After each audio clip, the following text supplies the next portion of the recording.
3 jours. Et j'ai rêvé que j'étais dans un jardin.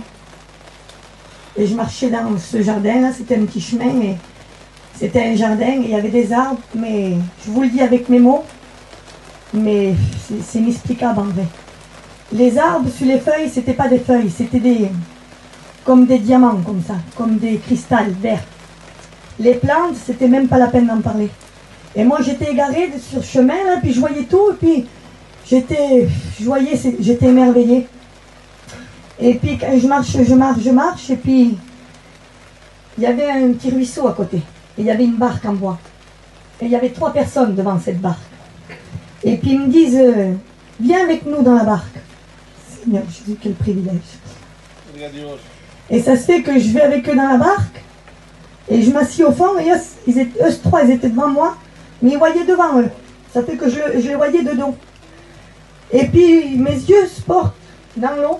Seigneur, c'était inexplicable, c'était inimaginable ce qu'il y avait dedans.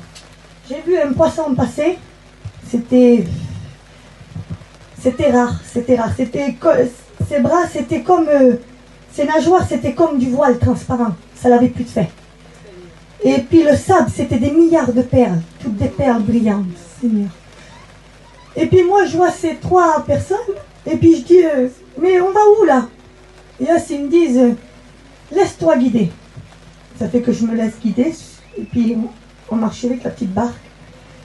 Et je dis au premier homme qui était devant, je dis, mais qui t'es toi?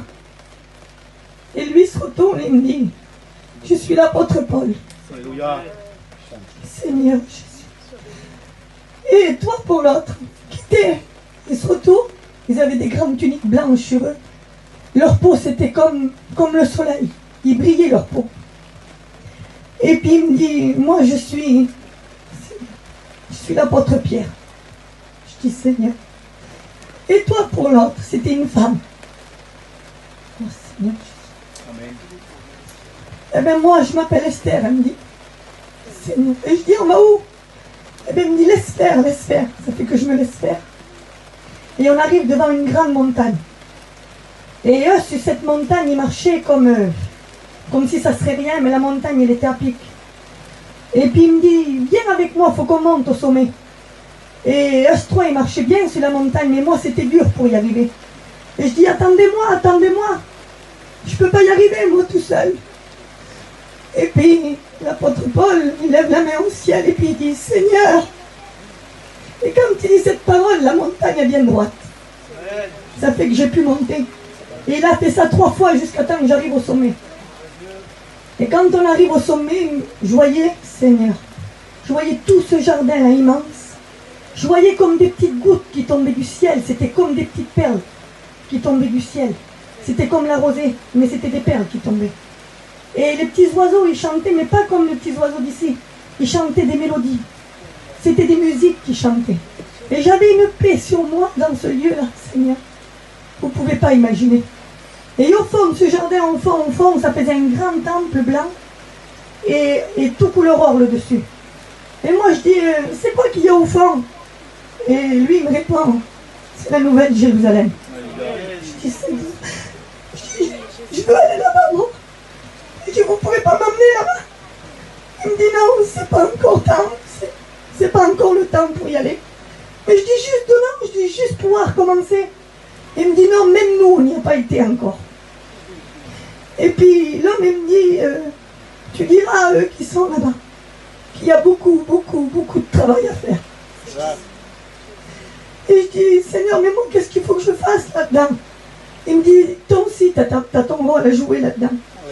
Et tous les chrétiens, ils ont leur rôle à jouer. Il faut qu'on les aide, Seigneur.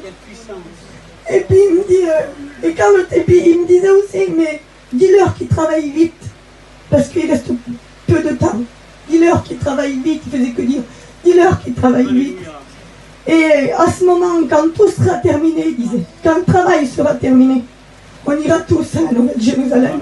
On rentrera ensemble dans ce palais.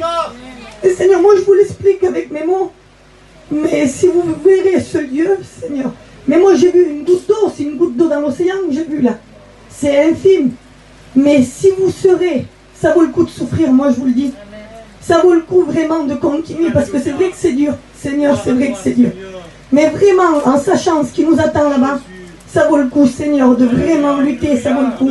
Parce que c'est un endroit que vous ne pouvez pas s'imaginer. Les plantes qu'il y avait, les couleurs, le poisson que j'ai vu, la couleur, je ne pourrais même pas vous le dire. Je ne sais même pas la couleur qu'il était. C'est vraiment, c'était extraordinaire. Alors Seigneur, je vous encourage à vraiment, parce que le Dieu, ce Dieu qui nous attend, c'est un Dieu extraordinaire. Et je remercie Dieu pour cette expérience. Alléluia. Gloire à Dieu, merci Seigneur. Entrez Seigneur, s'il vous plaît. Je te pose une